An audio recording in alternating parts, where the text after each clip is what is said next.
On the way home, she told me where she lived. It was close to my own home. I went home and killed time till night fell. At 11, I drove my parents' car to her house. She didn't own a mobile phone, so I waited outside.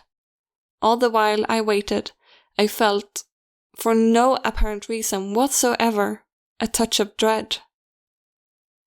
I had the radio on and was sitting comfortably in a parked car in a pleasant suburban neighborhood. But something outside seemed to be stirring. I kept looking out the windows, expecting to see, well, not knowing what to expect to see. But there was definitely something about that place that night that was making me uneasy. I jumped when somebody opened the passenger side and climbed into the seat beside me. It was just Maisie. I hadn't seen the front door of her house open. "Where'd you come from?" I asked. I could swear I never saw the front door open. "I came through the back door," she explained. "It's quieter, and I don't want to let my parents know that I'm going out." Oh, right. I realized I was doing something against her parents' will. I didn't want to worry them if they found out she had gone, and I didn't want to be the one responsible. But I guess I had no choice. Calling things off was out of the question at that point. The drive took 20 minutes or so, and aside from ours, there was only about 5 other cars in the lot. The cinema was, bizarrely, a standalone building a few hundred yards off the side of a lengthy 50 miles per hour road. Usually theaters are downtown or part of a shopping mall, but this one was large, with its own parking area and nothing else for miles around. It was quite nice, really, away from everything else. The only noise usually came from the road, but at 11:30, long after dark, even that lay silent. Beyond the cinema, woods seemed to stretch endlessly. We brought our tickets and joined about a dozen other viewers in the theater. The film itself was about some demonic possession. It was fairly cliché, but it gave me the cheap thrill I'd paid for, and the audience screamed at least 3 times. Every now and then I glanced at Maisie. Something about the way she watched the film was strange. Rather than looking excited or bored or afraid, how people usually look when watching horror, she seemed intense and angry? Maybe not quite angry. It was more of a look of hatred. Not obvious, but subtle and cold. I found it disconcerting, but shrugged it off, and told her that I was going to the bathroom. Her expression relaxed into a pleasant smile as she nodded. Alone in the men's room, it was perfectly silent and relaxing. That is, until I noticed footsteps moving about in the hall outside. I assumed somebody was coming to use the bathroom, but whoever they were, they didn't enter. Their feet slapped against the floor as if they were walking barefoot, and there was a lot of time in between each step, suggesting that whoever it was either had unusually long legs or was taking immense strides. I washed my hands and left the bathroom. Strangely enough, there was no one there. Again, I shrugged it off and returned to my seat. When the movie was over, Maisie and I waited until the end of credits, by which time everybody had left.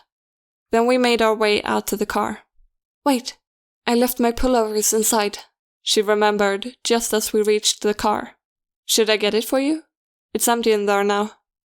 "No, I'll go." "You sure?" "Yeah." So I slouched in the driver's seat and watched her hurry back inside in search of her pullover. She was pretty brave, going in there alone. The place tended to get a bit spooky at this time. Creepily enough, mine was the only car left. I wondered if there was anyone else at all in the building with her. Anyway, I flicked the radio on and waited. When several minutes had gone by and she didn't return, I began to get nervous. I turned to open the door and froze. In the woods behind the cinema, there was a man standing, facing me. He was far away, but I saw clearly that there was something wrong with him. First of all, he was stark naked.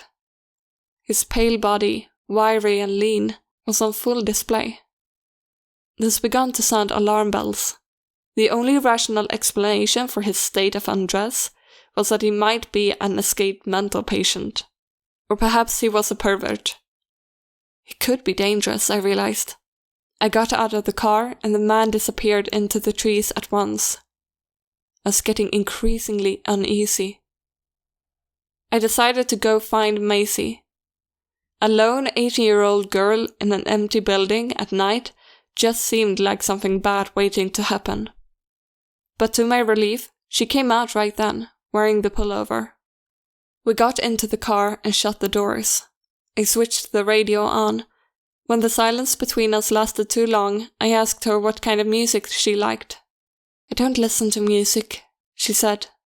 I half expected that answer, and shook my head with a laugh. "But you play it quite well." She shook her head with a smile. I switched the radio off, remembering the man I had seen. I reckoned this would be a more interesting topic. I told her what I had seen, and began to regret it. She became suddenly on edge, asking me where I had seen him. I pointed to the trees. He was no longer there.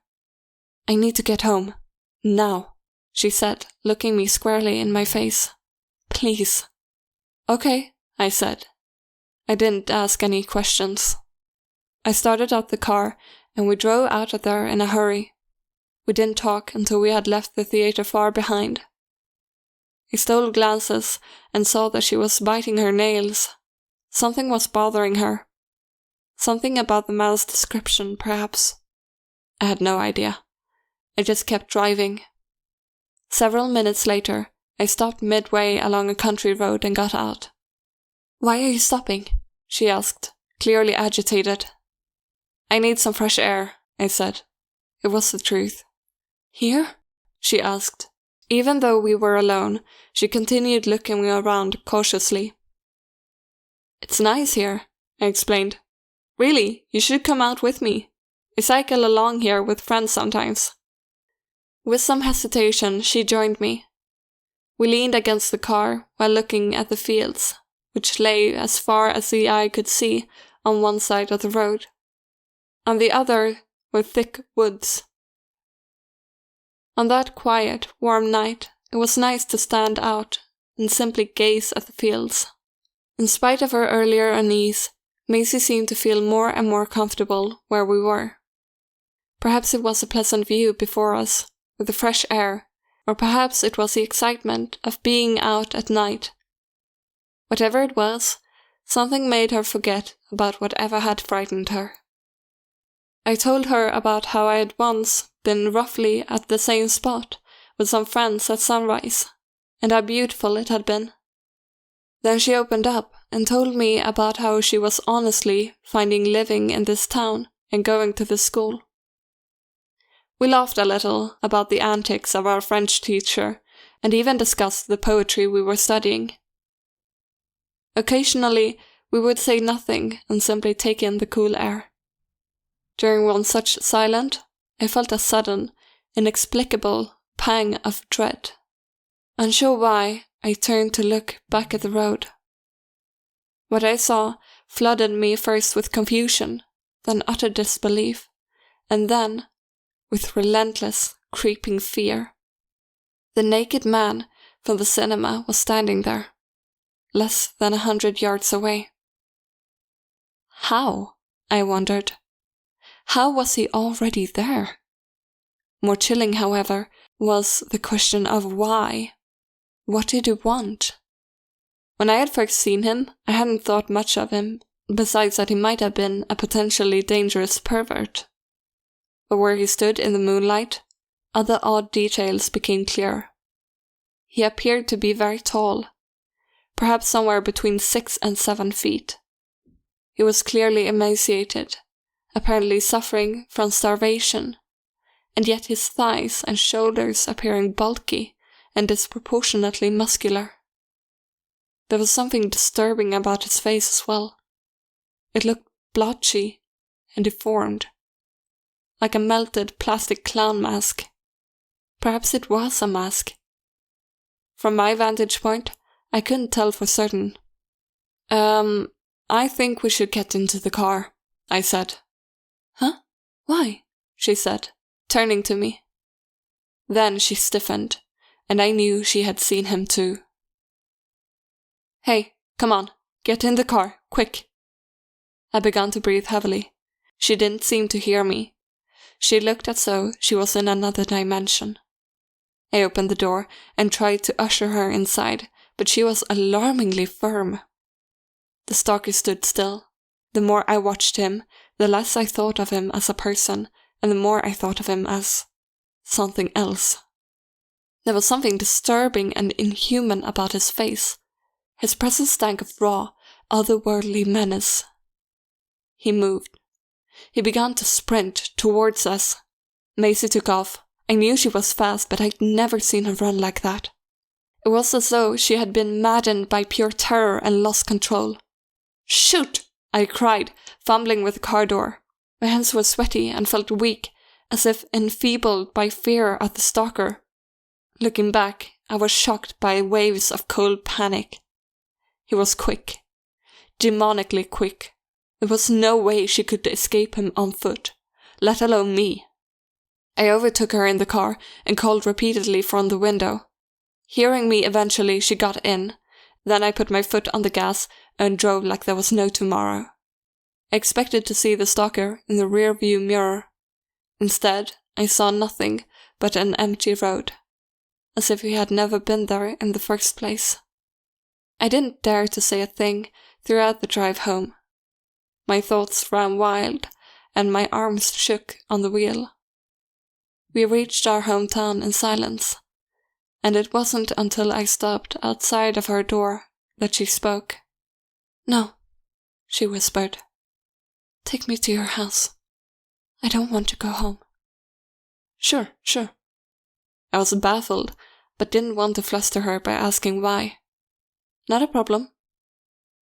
So we drove a few more streets to my house, entered through the back door, climbed the stairs to my room, and closed the door firmly. I drew the curtains and turned on a reading lamp. Feel free to take the bed. Don't worry, I'll sleep on the armchair. I smiled, and felt ridiculous for acting as though nothing had happened. She got under the covers without a word and hid her face in her hair. I settled down, still shaking on my chair. Don't leave, she said. It was more of a plea, and it made something within me go soft. Trust me, I won't, I said. That's the last thing she said before somehow falling asleep. I sat there for hours, trying to make sense of what had happened. Something about that strange man had really shaken Maisie up. So much that she couldn't sleep in her own home. Why not? Did you think he'd follow her there? I realized that my mother would be most disdained if she found me with a girl in my room at night. But I was her friend, and I hated to see her so afraid. I couldn't have said no. She slept a few feet before me, calmly breathing, apparently in peace. But I knew that something was troubling her. I got the terrible feeling that the weird, distorted, clown-faced man was somehow connected to her strange behavior. No, absolutely not. This was a random, one-off incident, I told myself. But then, why was she so afraid of him? Why did the mere description of the man arouse such immediate and disproportionate fear? Could she know him? How? Who is he anyways? There were too many questions and my head was too tired to contemplate them. Eventually, from the exhaustion of sitting upright, I began to drift off. I was lulled to sleep by the hum of the night breeze and quiet whir of the fridge downstairs, and the soothing sounds of footsteps, of bare skin slapping slowly against concrete outside, as if whoever was out there had unnaturally long legs. After the incident at the movie theater, Maisie more or less stopped talking to me. I didn't hold it against her. I assumed she just needed time. But weeks passed, and she kept silent. During the last week of school, I passed her in a hallway and we made eye contact. She forced a wry, short-lived smile. "Daniel," she spoke at last. She sighed and hurried away without finishing what she wanted to say. We finished school without ever speaking again. On the last day, I slipped my number into her locker in case she ever wanted to get in touch. She never did. The summer months dragged by. Another semester at the university began. Years passed, and before I knew it, I forgot much of what had happened. You'd think someone would remember things like that, but no. It was almost as if my brain was deliberately trying to erase that memory. After what David had said at the reunion, things came flooding back. I revisited the archives of my memory and was frightened by what I had found. I spent the following day strolling around town, thinking non-stop about the whole frightening affair, and trying desperately to understand. About a week later, I was going for a run in my hometown and crossed paths with someone I hadn't seen in years. Maisie's father. He'd lost weight, not to mention quite a bit of hair, but I knew him at once. He didn't notice me until I said hello, and seemed to only vaguely remember me, which was upsetting. We stood talking about what I had been up to, college and stuff. Then there was a pregnant question, and I dared to mention the topic of his daughter's disappearance. "Look, Mr. Heathen, I heard very recently about Maisie. I'm devastated." He looked up at me through his old-fashioned glasses with a tragic, defeated look in his eyes. "Young man," he said softly, "this world has things in store for some people that seem so unjust, so cruel, that they test our faith in the Almighty. But we must keep the faith. It is all I have now. That and Mrs. Heathen." I waited for him to carry on. Instead, he tenderly took one of my hands in his. It chilled me how frail he seemed for his age. "What's troubling you, boy?" he asked. "You seem to have something on your mind." I do," I admitted. "If you wish, you may tell me. Let us go to the house of God." I didn't know what he meant until he gestured to the church. "Evil things won't follow us there." Shortly, we were seated beside one another in the old church. It was always open and always empty, apart from Sundays when a few regulars would attend. I described to Maisie's father how I had often felt concerned about his daughter. I told him a lot, but I didn't mention the night at the cinema. He listened intently, sighed, then spoke. "Mrs. Heathen can't bring herself to accept it, but deep down, I know that Maisie was afraid of something. I think you will have noticed that she could sometimes be withdrawn, perhaps a bit unresponsive, as if she was not quite fully present." I nodded. "Well," he continued, "she wasn't always like that." He reached into his breast pocket and handed me a photo. I knew at once that it was his daughter, only she was several years younger than when I had known her. It was a school photo, and she was smiling. It was a carefree, sincere expression, untouched by any underlying anxiety. I'm not sure what it was, but something changed in her when she was 13. I think I know when it happened. You see, we lived for a short time in another part of the country, in a small, rural town up north. There were woods near the village that had a reputation for being unwholesome, haunted even. The place had a dark history, according to the locals. Work had brought me there, and we were in a new town. Maisie didn't fear the superstitions. One night at a sleepover, she and a few friends she had made at a local school thought it would be exciting to go walking through those woods. "What happened?" I asked. "Nothing happened," he replied, then hesitated. "Not at first, that is. But things began to happen soon after that." "I don't understand." "I fear that something followed her home that night. Something from those woods latched onto her and never let go." Something, he explained. "An evil being. A demon, if you will. Whatever it was, it haunted her. And when we left that town, it followed." He paused for a moment, reflecting, and then went on. "It was nothing much at first, just nightmares. Then she complained about a presence in the corner of her bedroom. Naturally, that was unsettling, but nothing came of it. We put it down at first to her watching too many horror films. Then she stopped eating. Then she had trouble sleeping. She demanded that we take down the mirrors in our house. We didn't know what to think.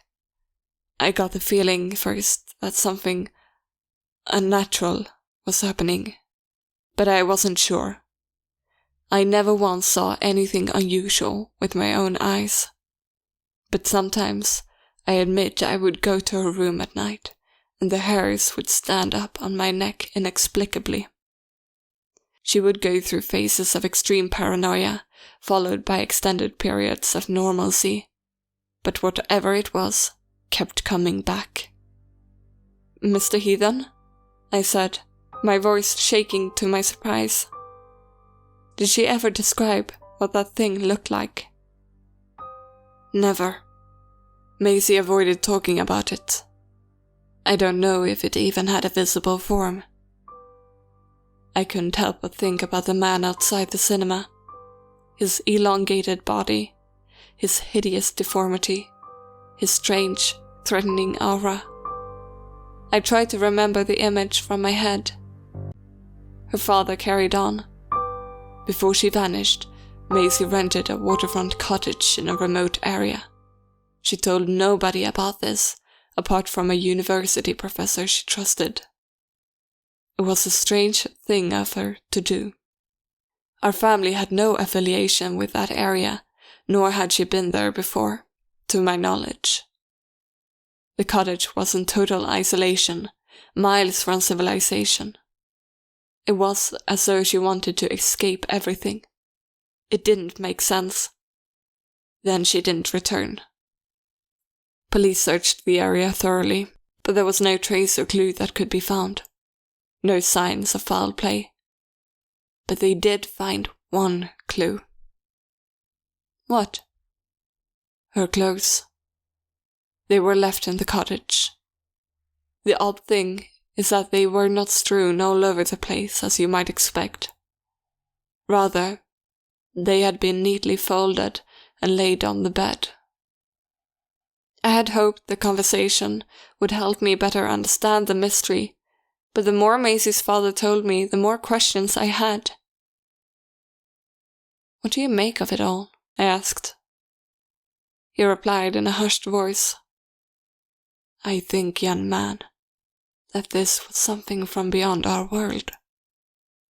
Grief has toughened me, but it pains me to say this. I think that something evil lured her to that cottage, cut her off from society, and left her vulnerable. Then, one day, as she was stranded in that obscure part of the world, it came for her." I saw the old man's eyes watering. He wept at my side for a while. I couldn't do anything. No words of consolation could have helped. He dried his eyes and smiled weakly. "I'm afraid I've got to cut this conversation short," he said remorsefully. My wife will be waiting and she's not feeling well." I thanked him and apologized profusely.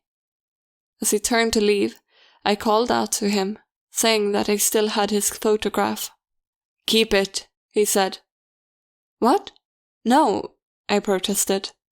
"I couldn't take this." "You seem like a good man," he said, coming back and putting a hand on my shoulder. "You were kind to my daughter and behaved like a gentleman. It would make me glad for you to have that photograph." "Mr. Heathen, please, it's nothing. Take care, young man. Never abandon your faith in the Lord." And with that, he turned and was gone. I was left standing in the church alone, evening approaching, and shafts of moody, golden sunlight shone through the stained glass windows, its rays illuminating the pews and carpets. I peered at the photo in my hand. "What happened to you, Maisie?" I asked aloud. "Where did you go?" For an unnerving moment, I half expected the photograph to answer me. I hurried out of there and ran home. I don't think I'll ever know what happened to Maisie Heathen. As uncomfortable as it makes me, I sometimes believe it really was a demon that was making her life so miserable. I can only hope that someday I'll receive a more rational explanation. Until recently, I had a habit of keeping my dorm room locked, believing ridiculously that someday she might come looking for me. I used to sleep with her photograph in a silver frame on my bedside table. As strange as it may have sounded, it helped to put me at ease. Then, one morning, I woke up to find that someone had entered my room during the night and stolen the photo. What I found the most unnerving is that they took nothing else, not even the frame.